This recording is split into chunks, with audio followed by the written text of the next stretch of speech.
Talia al Ghul is one of the more interesting love interests in the Batman mythos, and definitely one of the most prominent in the past couple of decades or so. Dating back all the way to her first appearance in 1971, as well as being the same year of Ra's al Ghul's first appearance, the implementation of the League of Assassins and Ra's al Ghul I think has worked to the benefit of the Batman lore as a whole. Honestly, Ra's al Ghul gotta be noted as one of the top coldest Batman villains of all time. In regards to Talia specifically, she's gotten a pretty bad rep in the past handful of years, with the infamous retcon of how Damian Wayne was born and modern writers leaning in more on making her more of an on and off antagonist. To put it simply, it has just been downright character assassination when in comparison to the role she served in Batman comics and media pre-Grant Morrison's Batman run. Believe it or not, Talia was more of a peaceful type of character. Her earlier appearances in comics focused more on her conflicting nature in regards to her father's morals. On one hand, she wants to be supportive of her father, but at the same time, her morals kind of get in the way of that, which allows her to have a more meaningful relationship with Bruce. A good example of this was in her first appearance where Batman was fighting Dr. Dark and Talia decided to shoot him, which led to him getting run over by a train, but she felt really bad about it. Now, that's not to say she was a complete softie. She will not hesitate to take care of business, especially when it comes to the safety of her and her father, as later on she was willing to enact vengeance to a man who she thought killed Ra's. Ra's al Ghul's first appearance focused on him orchestrating an elaborate plan to kidnap Robin to sort of test Batman's abilities through numerous trials and tribulations, as he wanted him to take his place as the leader of the League of Assassins, as well as noting how Talia was in love with him and wanted Batman as a worthy son-in-law after his retirement. You'd see moments where Batman and Ra's would have some sort of physical altercation where Talia felt obligated to go with his plan, but still had concern for Batman's safety and cared for his life in the process. You also see this when Ra's al Ghul challenged Batman to a duel to the death in a desert, and when Batman gets injected with poison from a scorpion unexpectedly, Talia gives him an antidote of some sort unknown to Ra's as he walks away and Batman's lying on the floor. More often than not, you'd see her come to Bruce's aid, and even if there are some elements of deception sprinkled in there, Batman Son of the Demon initially had Talia pregnant to both the knowledge of her and Batman, so it wasn't some secret child manifested without consent nonsense. With concern for her child's safety and the implications it would bring that would conflict with Batman's mission and his overprotective nature,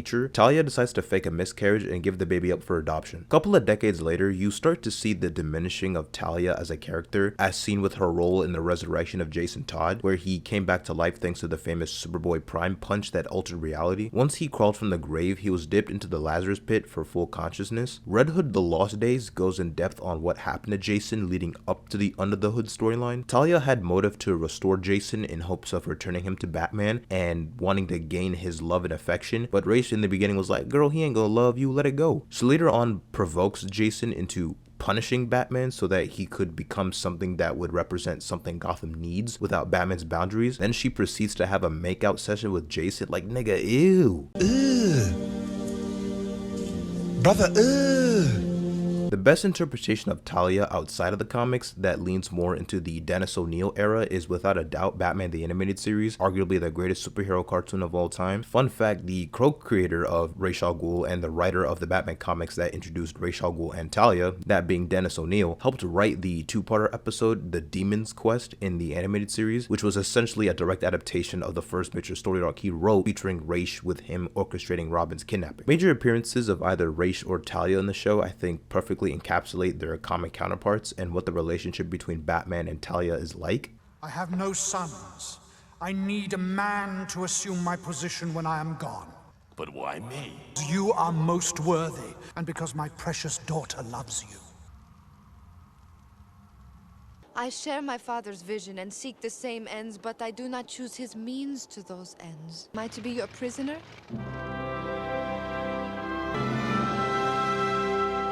Also, this one clip from Batman Beyond without context is just the funniest thing ever. Bruce, I did not want you to find out this way, but I suppose what is done is done. Detective.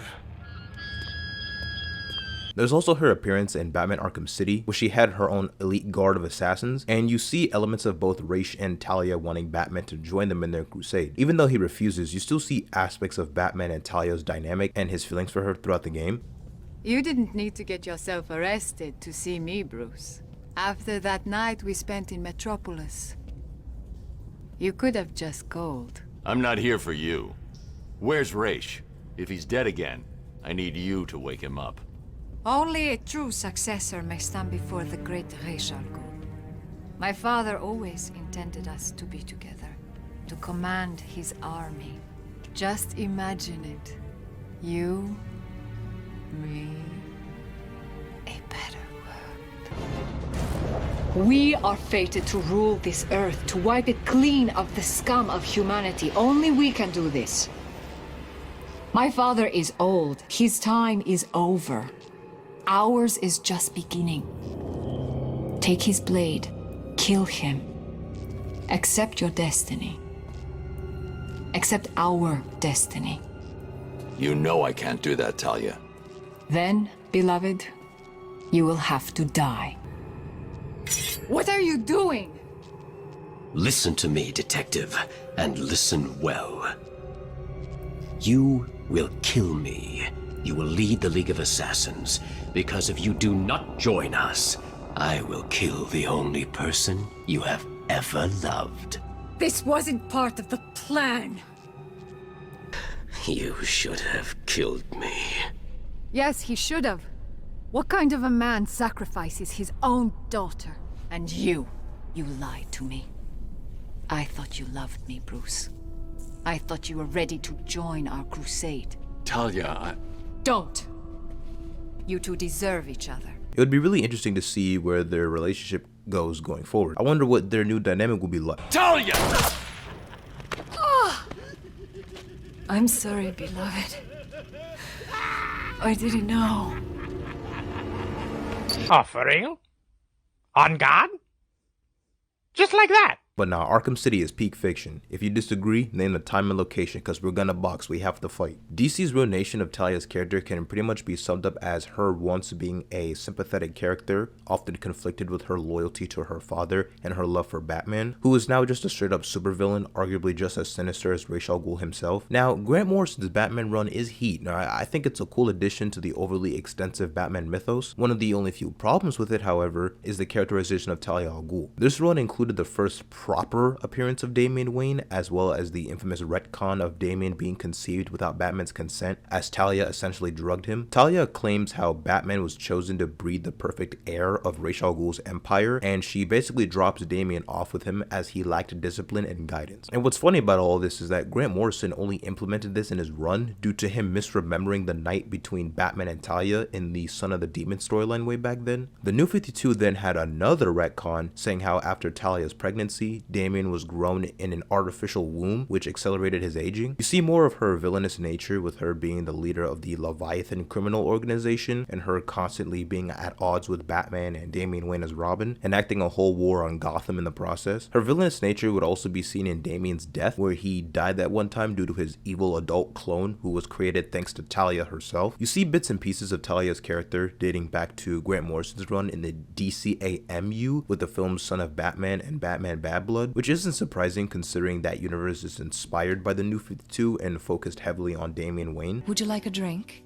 Last time that didn't go so well. If I remember correctly, I put a little something in your beverage. It made you romantic. It made me do what you wanted. You one crazy ass bitch! Talia's not a villain or anything in Son of Batman, as the main antagonist was Deathstroke, and you do see that she cares for both Bruce and Damian. That all pretty much gets thrown out the window in Batman Bad Blood, where she is straight up sadistic and mind controls Batman in order to enact her evil plan or whatever. Then you'll break him. And then he'll be ours. We don't have time for this, Damian. Join us or die. Father.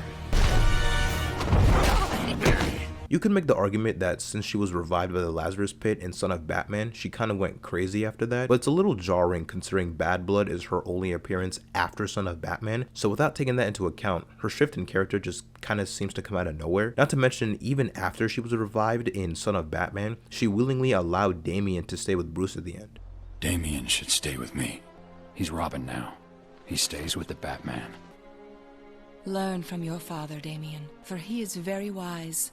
The depiction of Talia al Ghul in The Dark Knight Rises was a load of booty butt cheeks. That version was trash, dog. They really did not do any justice to the mythos surrounding Ra's connection to Talia and the whole tie-in with Bane saving her as a child. Any nuance of Talia's character is completely non-existent here. But hey, at least her death scene was unintentionally the funniest thing to come out of the Nolan trilogy.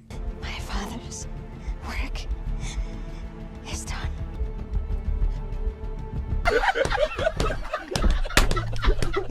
Yo, shout out to Caesar, man. Shout out to Caesar, man. And Talia in the Gotham Knights video game, oh my god, straight up evil and sadistic just like her father, with her in the League essentially serving as the main antagonist throughout the narrative, and at the end with her resurrecting Bruce via the Lazarus Pit and corrupting him. And you're right where we need you. Bruce's last test. Then we lead our new League into glory, remaking the world. Defeat this pretender. Take back the city that is your birthright.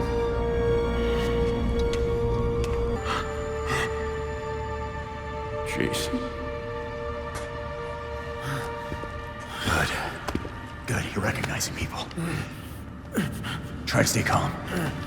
The Lazarus Pit forces you into survival mode. One thing about this version of Talia in particular that isn't necessarily conveyed through dialogue or cutscenes, but rather through her character bio that I'm not a fan of is how while she had a brief relationship with Bruce prior to the game's events, she'd grown resentful towards Ra's al Ghul due to the fact that he had chosen Batman to be his heir/successor over Talia. The character of Talia, to my knowledge, has never cared about wanting to take over her father's place to the degree she would have some large amounts of jealousy with the idea of Bruce being the chosen heir instead of her. Like, am I tweaking? Because that is a major misstep in interpreting the character. It's really sad to see how much Talia al Ghul degraded as a character over the years, lacking that conflicting nature and nuance that made her so special during her first few appearances in Batman comics. Modern media depictions like the DCAMU and Gotham Knights don't help either with her reputation, to the point whenever the character is brought up, all people talk about is her infamous retcon with how Damian was created, pretty much putting her in the same category as that one Viltrumite gal who should not be named. This is